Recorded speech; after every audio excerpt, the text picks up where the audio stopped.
friends, it's Christy here. Welcome back to my channel. So for today's video, we're going to be switching gears and we're going to be talking about apartment hunting. So I know apartment hunting can be difficult for people, especially if it's your first time looking. And being someone who's from New York, it's especially difficult for us because it's so many people, so many apartments. So in this video, I'm going to be giving you some tips and tricks on how to plan for that apartment search and land that place that you really love. So let's get into it. So my first suggestion for you guys will have to be set a budget.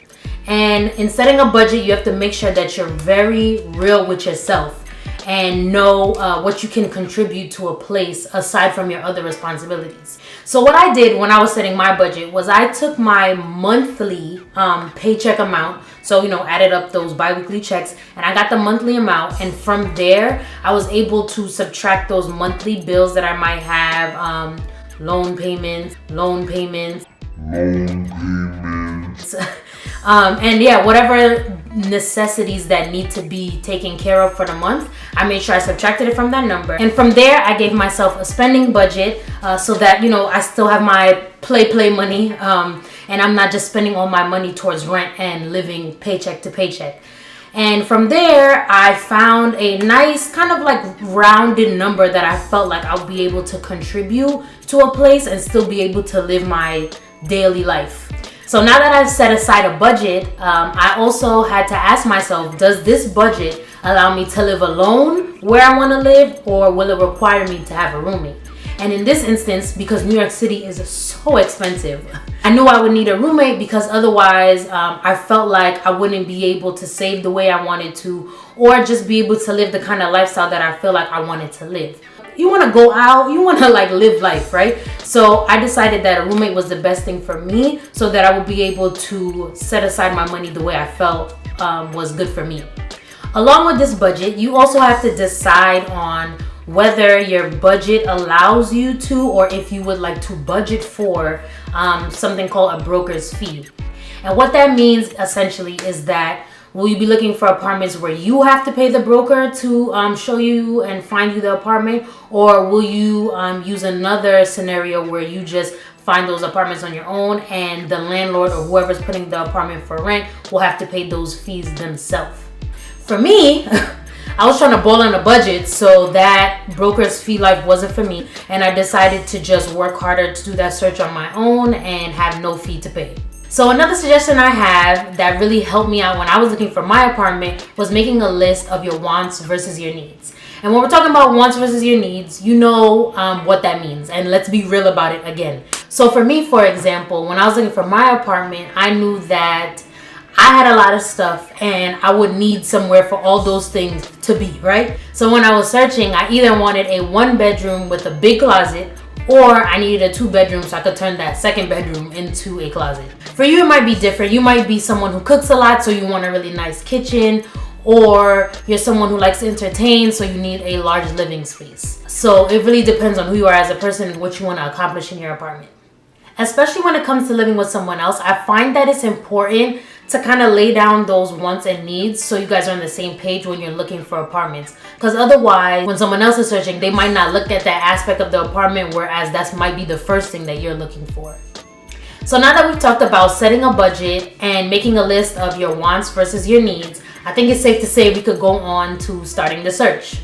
So when I did my search, I started by downloading apps, and there are a couple of apps, especially some that are targeted to New York City apartments in general, that will be very helpful in searching for apartments. One of the apps I do use and I kind of like swear by every time I've looked for an apartment, it's been where I found my apartment, is Street Easy. So for those of you that are looking for apartments now, that might be something you want to download. And what I like about Street Easy is that you can select whether it's a fee or no fee apartment. And yeah, that feature really helped me out because they're, like I said, balling on a budget, right? Other apps I use also include Naked Apartments, Zillow, and I also used RadPad, Pad Mapper, and Trulia. Yeah, so those are a few apps that they have available for you to search for apartments, and most of those apps, like I said, have the option to look for fee or no fee apartments, so that's something to look out for. Something else I did when I was doing my search was I actually just decided to go around the neighborhood. So sometimes, and maybe most of the time, you know exactly around the area you want to live in. It may depend on what train you want to live around, or some things as simple as like close to work, right? So for me, I knew that I had a need to be closer to my job, because let's be real, you spend most of your time at work, and the easier it is to get there and come back, the better for me. When I knew a general kind of area where I wanted to be, I decided to like take that train into that area, walk around the neighborhoods. I noticed some new buildings coming up, and when I saw those things, I kind of took note of those buildings. I would then go on the apps and search for that specific address. Or something else I would do is just Google the apartment and see what information popped up that way if it didn't populate in the app. Okay, now that you got some favorites and you found some neighborhoods and some trains that you'd like to be around, now you should start scheduling viewings. As you're scheduling the viewings, sometimes if you're busy like me, it's helpful to like schedule multiple viewings in a day.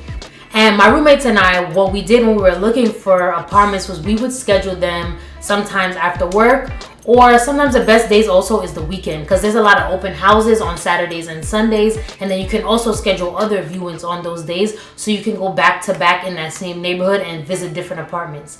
And this might even be a good way to check the travel time. Like when we schedule viewings for after work, it really helped me to realize how far that place was from my job, and really helped us to make a concrete decision.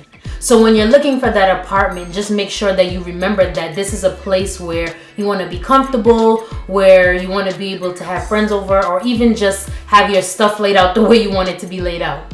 So that's it for this video. If you guys have any questions, feel free to leave it in the comments down below.